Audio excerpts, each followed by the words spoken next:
In this video, we cover how to achieve undivided concentration and how this will dramatically improve your productivity. Hi there friends, welcome back to the channel where we focus on creativity, productivity, and making the best possible versions of ourselves. First of all, let's discuss why this is important that we learn how to focus this way. And I think one of the most important reasons that I personally feel this way is that when you split up your efforts, it's one of the easiest ways to fail. More and more research is surfacing, exposing the myth of multitasking and how instead of focusing on 3 different tasks simultaneously, you'd be better off nailing down one task at a time, giving your full attention until it's completely done, then moving on to the next one, and so on. Thomas Edison wrote, "My success is due more to my ability to work continuously on one thing without stopping than any other single quality." Brian Tracy says that single-minded concentration on one task is possibly the most important skill that a human can learn. Undivided concentration takes a lot of self-discipline and a lot of practice. So let's cover 5 different ways that I personally use this and that have worked for me in the past. First practice we need to learn is to plan your focus time. Most people believe that they can go from distraction to pure concentration in a matter of seconds, and that's just simply not true. In fact, University of California recently did a study on this and found that it actually takes around 23 minutes and 15 seconds to be precise to go from distraction to optimal level performance of full concentration. Now, this doesn't mean you sit at your desk and stare at your tasks for 25 minutes to become concentrated. No, there's definitely some things that you can do to help further yourself in that direction. Probably the main one is to plan your time of deep concentration far enough in advance that you can mentally prepare for it. And then as the time gets closer, your mind will actually automatically begin to prepare you for doing that task and for high concentration. And then right before you begin the actual task itself, I would recommend taking, a few seconds to, a minute, depending on how long you want to do it, and to focus on what you want the end result to be like. This gives you a very clear vision of where the end result is and what you want to accomplish,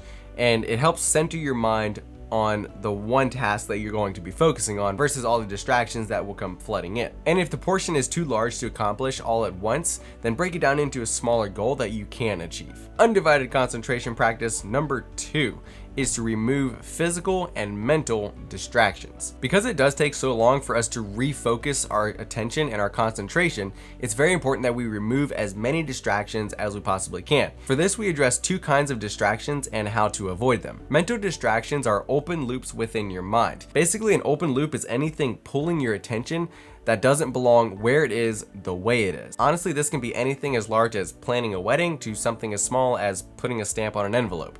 Now, let's go ahead and cover some ways that we can close those loops. And the first way to do this is to identify the tasks that will take 2 minutes or less and then simply do them.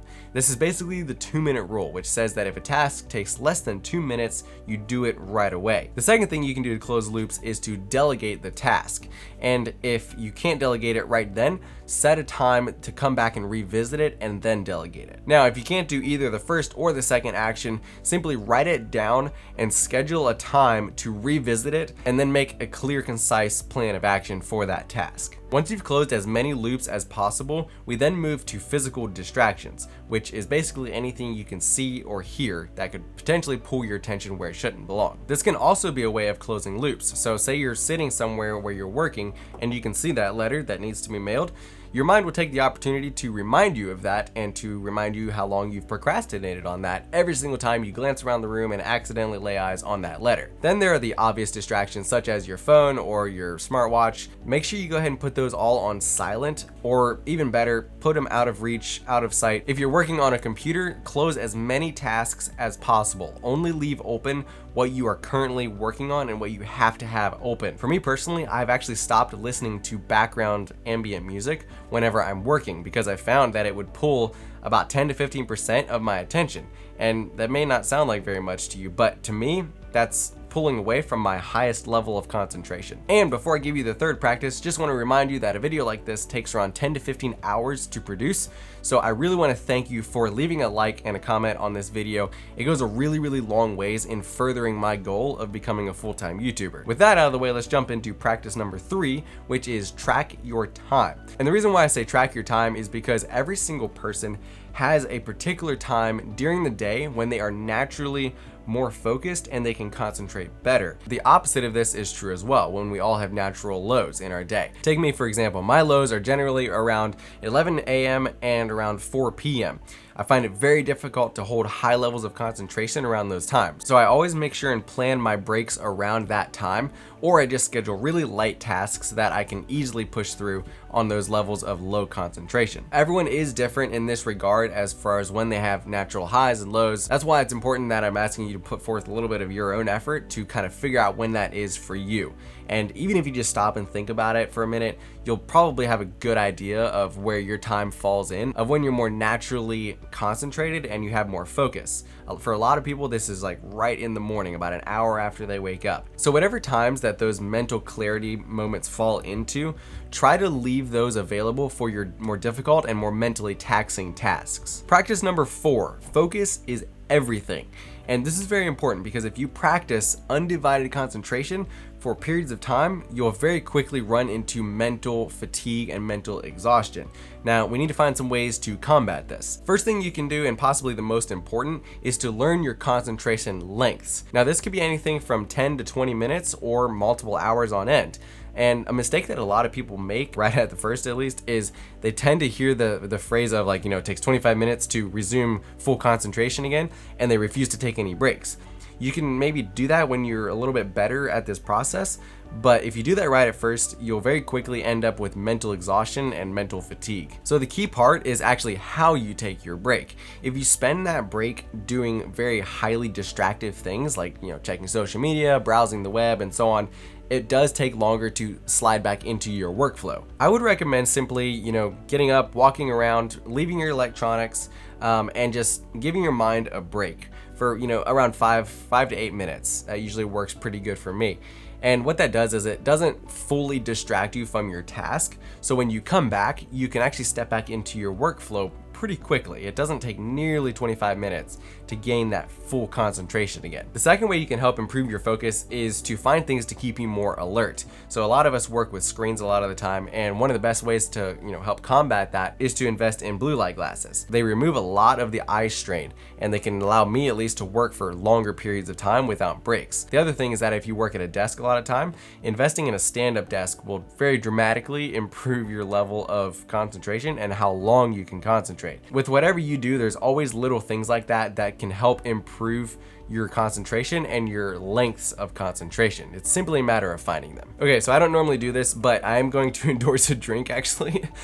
This is a Jocko Discipline Go, and it's made by Jocko Willink, who is a ex-Navy SEAL. By the way, I'm not making anything by telling you this, so that should be obvious, but basically he designed a drink that is specifically built for maximum mental clarity. Now, the cool thing about this drink is that it's actually good for you. A lot of the things in here is like monk fruit and green tea extract, like things that naturally boost your mental clarity. It's got enough caffeine in there to give you that boost, to give you that clarity, but not enough to give you that rise and then that fall at the end of it. 0 sugar, 5 calories, 0 carbs. Like, you really can't go wrong. So remember how I was talking about my natural lows in the day? If I drink one of these around 11 o'clock or 10:30, I can usually work straight through until around 5 or 6 p.m., essentially cutting off those 2 natural low points in my day.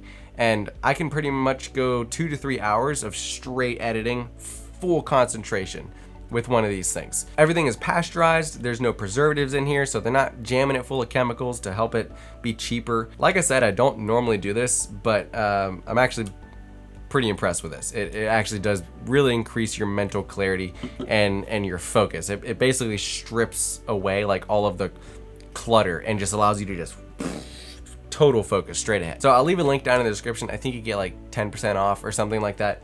I don't make any of it, by the way. So yeah, anyway, check it out if you want to. This isn't a shortcut or an excuse not to do these other things. I hope that's clear. The last practice we're covering today is finish strong. And the reason why I'm covering this is because unfortunately, a lot of people will grind it out, push crazy hard until 95% of it is done and then slack off that last 5%. And I used to do this a lot where I'd basically finish out a task. It's basically done, and I'd be like, well, it's basically done. Like, it wouldn't take any time to finish it, so I'll just like quit and finish it some other time. And then I would simply just set it aside and it would be kind of sitting out there nagging at me. So make sure you don't do this, because it kind of defeats the whole purpose of what we're talking about here. And when you pick a task that you're going to focus single-mindedly on, resolve before you even begin to finish strong and to finish 100%. Okay, let's review those 5 points just in case you're like me and you already forgot what 3 of them were.